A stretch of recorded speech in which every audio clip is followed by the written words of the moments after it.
দুধ পুলি বাঙালির খুব প্রিয় একটি পিঠে। শীতকালে তো এই নরম তুলতুলে পিঠে বাড়িতে বানাতেই হবে। কিভাবে এই নরম তুলতুলে দুধ পুলি বাড়িতে বানাবেন সেটিই আজকে আপনাদের সাথে শেয়ার করব। দুধ পুলি বানানোর জন্য প্রথমেই কড়াইতে 2 কাপ মতো জল দিয়ে দেব। এতে দিয়ে দেব সামান্য একটু লবণ।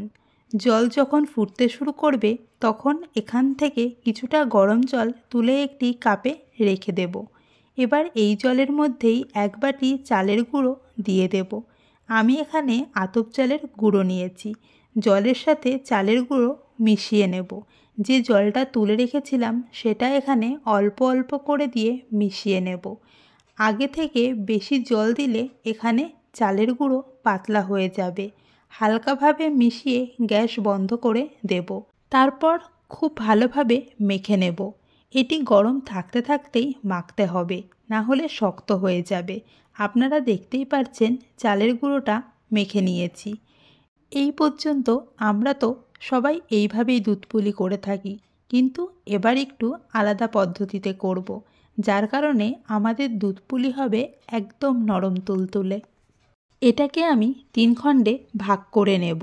এবার এখান থেকে 1 খণ্ড নিয়ে এভাবে হাতের সাহায্যে গোল করে ওপর থেকে অল্প চালের গুঁড়ো ছিটিয়ে দিয়ে দুপাশে খুব ভালোভাবে মাখিয়ে নেব।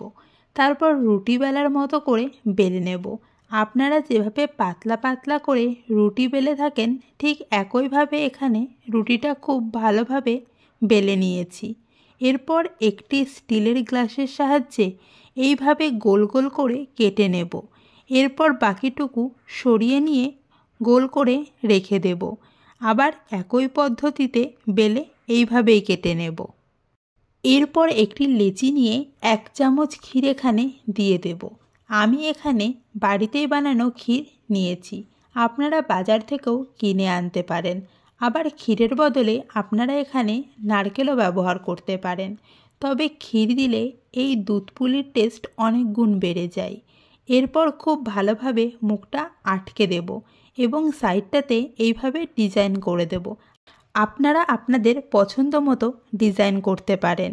এরপর বেশ কিছুটা জল গ্যাসে বসিয়ে দেব এবং জলটা ফুটে উঠলে একটি ছিদ্র থালা এর ওপরে বসিয়ে দেব এবং যে পুলিগুলো করে রেখেছিলাম সেটি একটি একটি করে এই থালার ওপরে সাজিয়ে দেব এবং ওপর থেকে ঢাকা দিয়ে 2 মিনিট মতো রেখে দেব এবং 2 মিনিট পর তুলে নেব।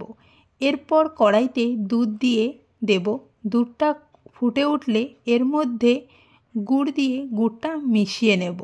গুড়ের জন্য দুধের সুন্দর একটি কালার চলে এসেছে। এরপর পুলিগুলো এখানে দিয়ে 2 মিনিট ফুটিয়ে গ্যাস বন্ধ করে দেব।